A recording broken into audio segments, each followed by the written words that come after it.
This Dragonfin Soup video contains footage from an alpha build. The game is still work in progress, so some of the gameplay elements and UI will change in the final version. This game is playable with joypad, touch controls, mouse and keyboard, and for this demo I will be playing the game with mouse only. As you can see, Dragonfin Soup is featuring various gameplay modes.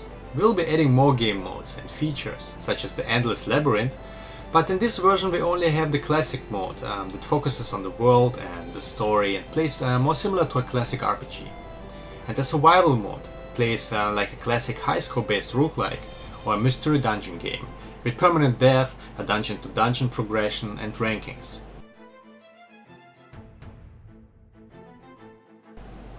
Today I will show you the first missions in Dragonfin Soup, so let's create a new game. Creating a new game, you can set the difficulty. The hardcore mode is, as the name suggests, very difficult and features permanent death.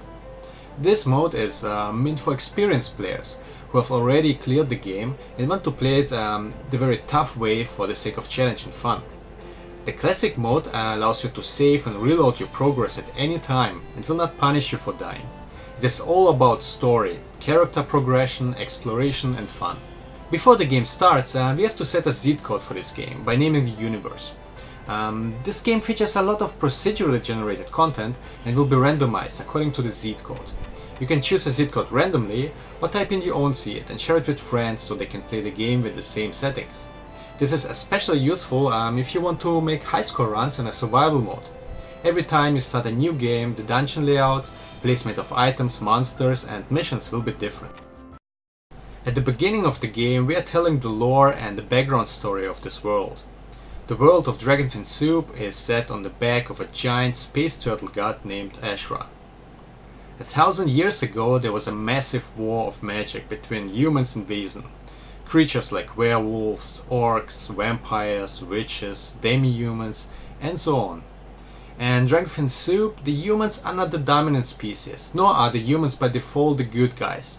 All species play an equal role and have equal importance. The war stopped when a heroic human princess died protecting her lover who was a Wesen. Before she died, she gave birth to her bastard son, who was born half human, half Wesen. Wesen is, by the way, a German word for being. Her son eventually came to power and managed to unite the kingdoms, forming the new empire and bringing peace that lasted 1,000 years. Until not long ago, a rogue planet crossed paths with Turtle God and rained blood-red crystal shards on the world. Those crystals bear magic powers and will be a very important element in this game. We start this adventure by playing a brave young woman named Red Robin. Not much is known about her in the beginning, other than that she seems to be very angry and searching for someone. This mission is meant to get the player familiar with the controls and gameplay, and you will slowly learn more about the story and dialogues, but you can also have a quick look at the quest log.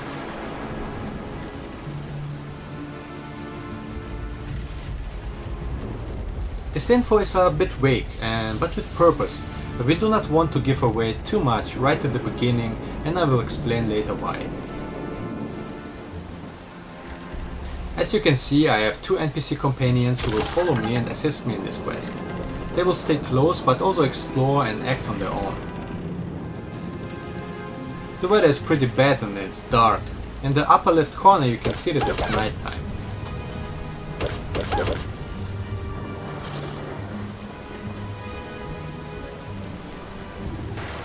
As we explore the forest we will encounter some monsters. Nothing too dangerous since this is the starter mission. Some are aggressive, some don't even seem to care about our presence or are asleep. There's a line of sight in this game, so foes can see you from the distance, but you can also sneak up on them from the back and or hide behind objects. The line of sight and orientations are very important in Dragonfin Soup. Sometimes remaining undetected is vital for your survival, and also you can deal a lot more damage when attacking a foe from the back. Once you spot a foe, you can also see him as a red dot on your minimap. When you come in contact with foes, you have various options to deal with them. You could go in close and get personal with a melee attack, or you could choose to attack with a ranged attack or magic. You can also make use of other items such as bombs. Those work in a similar way like in Bomberman. You can simply place them somewhere, and after a couple of turns they will go off and deal damage. Different types of bombs come with different damage patterns and can also trigger other bombs or explode if you attack them directly. Bombs can be pretty dangerous, as you can blow yourself up as well.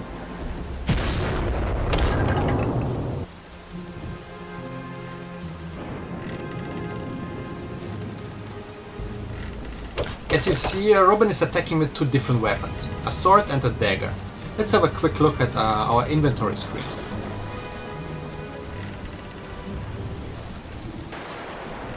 As you can see, we start out with very basic equipment. We have a sword, a dagger, a shotgun, some ammunition, a hooded cape and bombs. There are over 20 equipment slots. You can wear up to 4 different rings, for example, and you can dual wield most of the weapons, even 2 shields if you want to.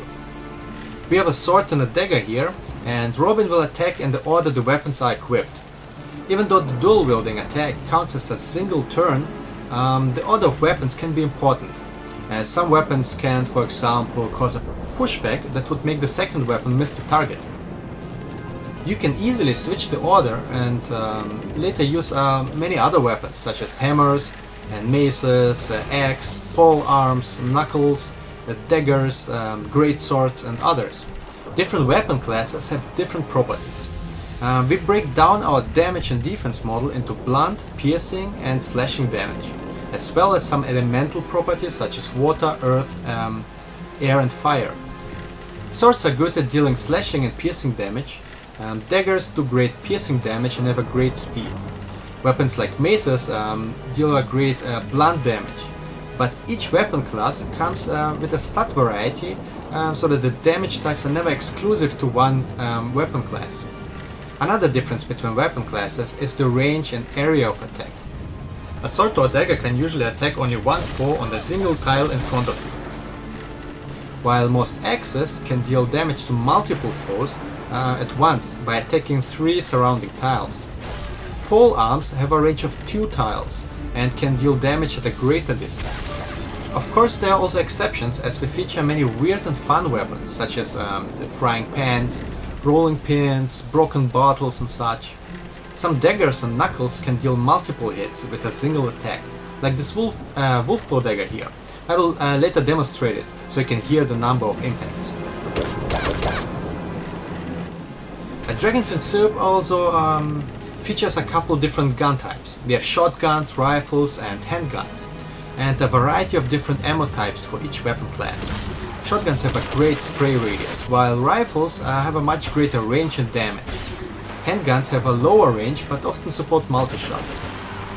Of course, there are many exceptions, as we also feature shotguns with multiple barrels and automatic weapons. But enough about that, let's go back to the game.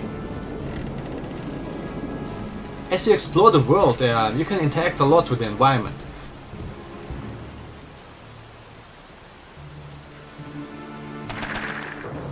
If you have shovels, you can dig almost everywhere, find materials or junk gear.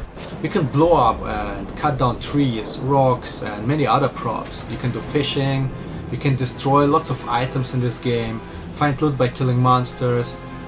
Vendors and villagers are selling a great deal of items that you can use for crafting, combat, or you can eat it.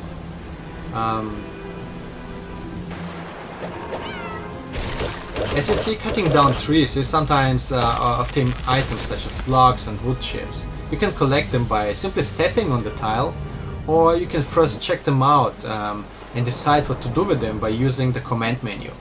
You can even eat things right off the ground, and you can eat, or at least try to eat, almost everything that could even remotely fit in your mouth.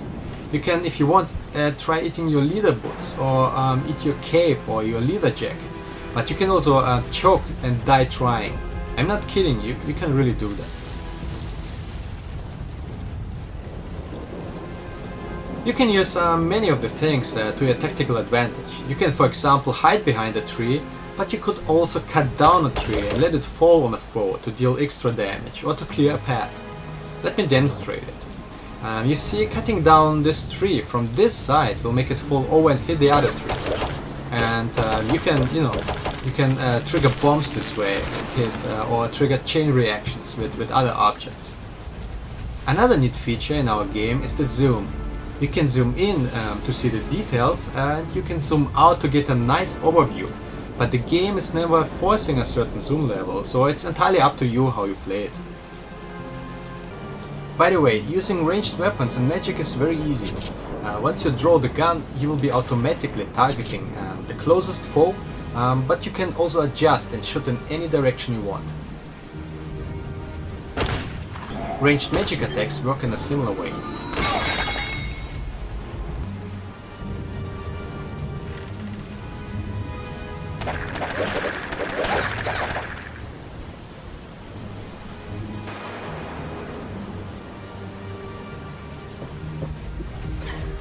Please note that I am doing this demo by playing with a mouse.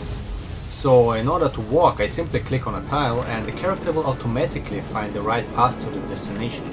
You can of course play the game with a keyboard or with a joypad as well, and walk around using the directional keys, similar like in a game like Zelda for example.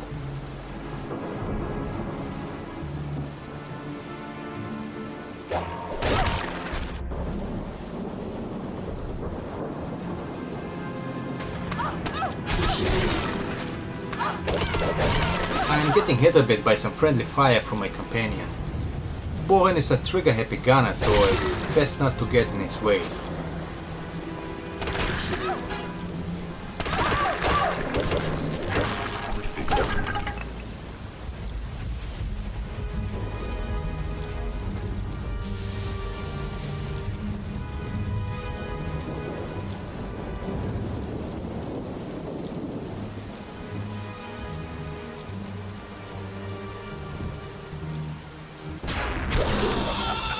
Looks like the guy we were searching has found us and killed Sir Liv with a single strike.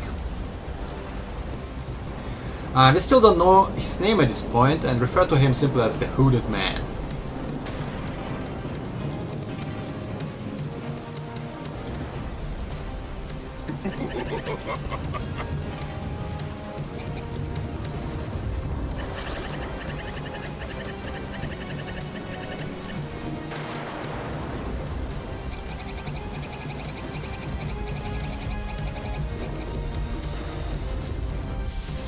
And the battle begins. He's very powerful and I'm not really doing much damage here. Also he's having some strong magic shield and he's teleporting around.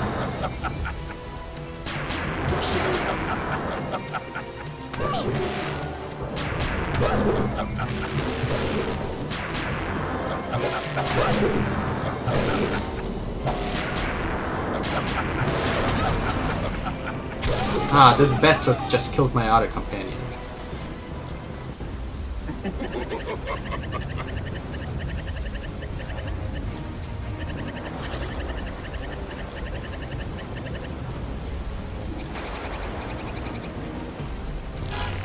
And now he's spawning more minions, as if this fight was not unfair enough already. I will make sure to take some of those skeletons down with me, using my Ice Blade magic and bombs.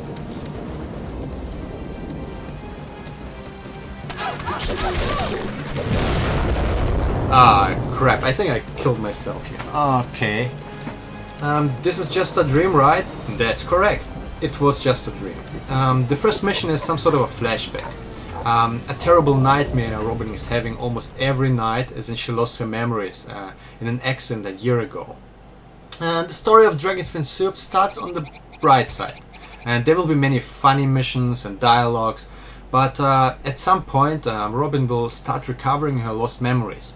There will be many plot twists, conspiracies, and you will slowly learn about the darker side of this world. Its murderous secrets, politics, betrayal and vengeance. Now she woke up inside what seems to be her home and having a monologue with her wolf dog Big Bad.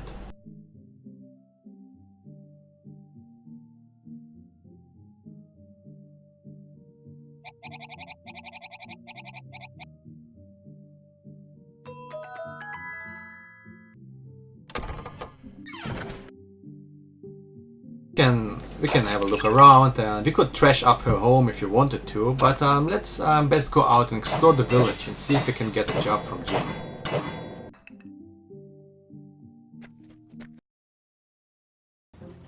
And it's a nice sunny day. The weather is however random, so it could have been as well rainy or foggy. As you can see, in Dragonfin Soup we have day and night time. A day cycle is 2000 turns long. At night, in many dungeons, ghosts and monsters will start coming out when it's dark. Let's walk around and explore this place. The layout of the village is different with every new game. Check out this ship. Yeah, you should not really do that. You can get a hefty fine for killing someone's livestock. Again, we can destroy many of the props, but since the village does not belong to us, we will get fined for property damage. Not really the best way to deplete your gold. Now we have minus 200 gold. Of course, you are free to destroy and kill outside of the villages, in order to harness crafting materials, bones, gear, meat, organs, wool and hides.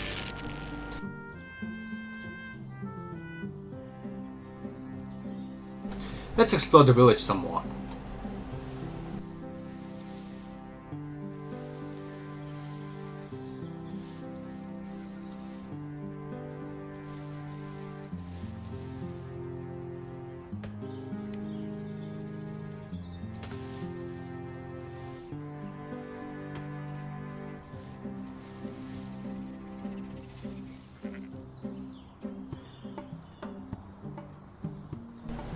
And here we have a portal, and they're commonly used to travel larger distances, and you will be using this specific portal a lot to get to the overworld.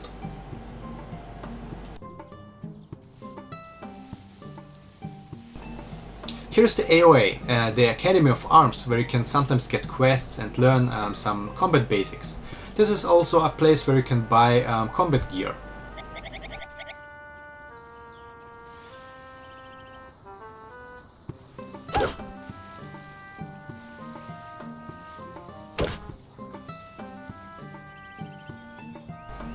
Here we have a small village market. You can see some vendors selling their goods here. All kinds of crafting materials, and of course you can also sell your own belongings here. Also, when you talk with the villagers, you will slowly get to know them and their personality a bit better. It's a very small village, so everyone knows each other. Let me give you a quick demo on crafting. Crafting is very easy. All you need are the right ingredients and the correct recipe. Let's try out something very simple. First we need to buy some eggs. Shopping is very easy, by the way. You can simply drag and drop items from the vendor to your inventory, or the other way around to sell items. Pattern keyboard users can also use the command menu to buy and sell things. It's very easy. The shops, the items in the shops, by the way, are limited. So if you buy all the herbs the vendor has, for example, then you will have to wait a day or two for the shop to restock the goods. Okay, now we need some salt as well. Okay, now we open our crafting UI. You can see that the crafting has its own levels and experience points. I am currently at level 1 with 0 experience. Also, I do not know any recipes. You can see that we have 159 recipes in the game, but we will have a lot more later, as the game is still in development.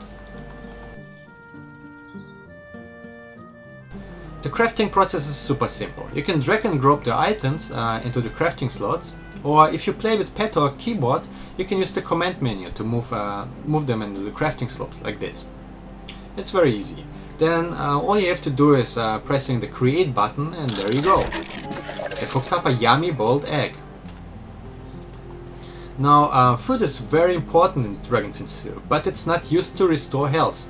We can only restore health by using special potions, and food will give you stat bonuses.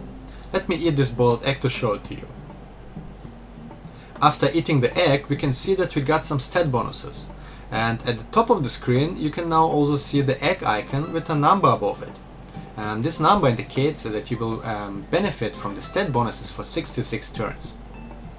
And there's a lot of different food, and some of it will give you pretty powerful bonuses, but there are also items that will make you sick and weak.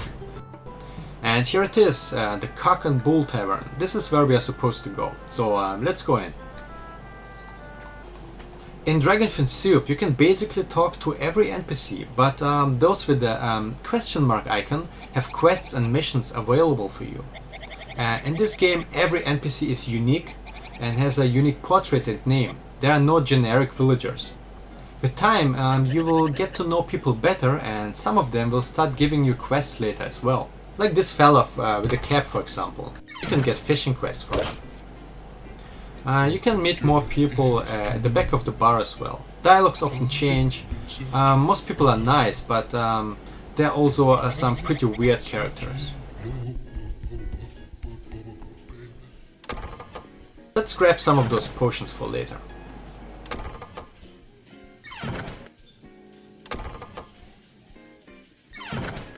Let's talk to Jin now. He's the owner of the tavern and also a good friend of Robert. Jin is running a small agency for adventurers and bounty hunters and is an important hub for missions. Whenever you need work, you can get jobs from him, and he is also connected to many of the main story missions.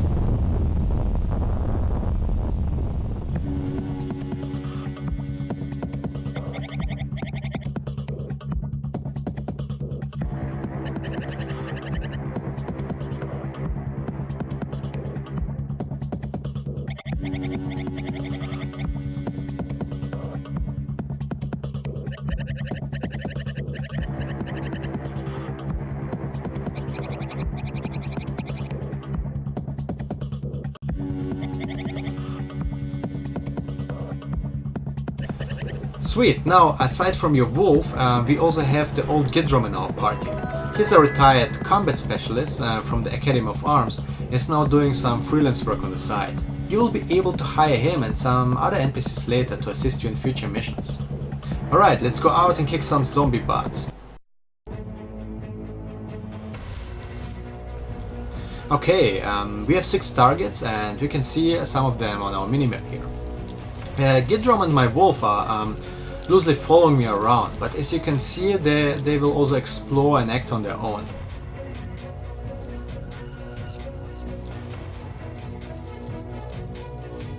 The zombies can deal some decent damage, so it's safer to attack them as a group.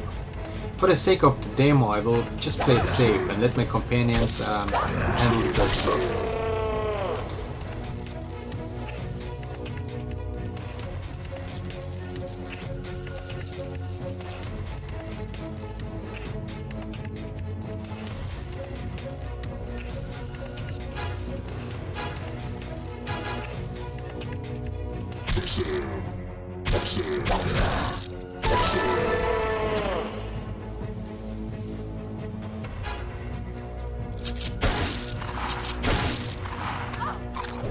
Okay guys, I will stop here for today. I hope you enjoyed the video and have some better idea about Dragonfin Soup now. There's still plenty of features and content to talk about, but this was a good start, I think.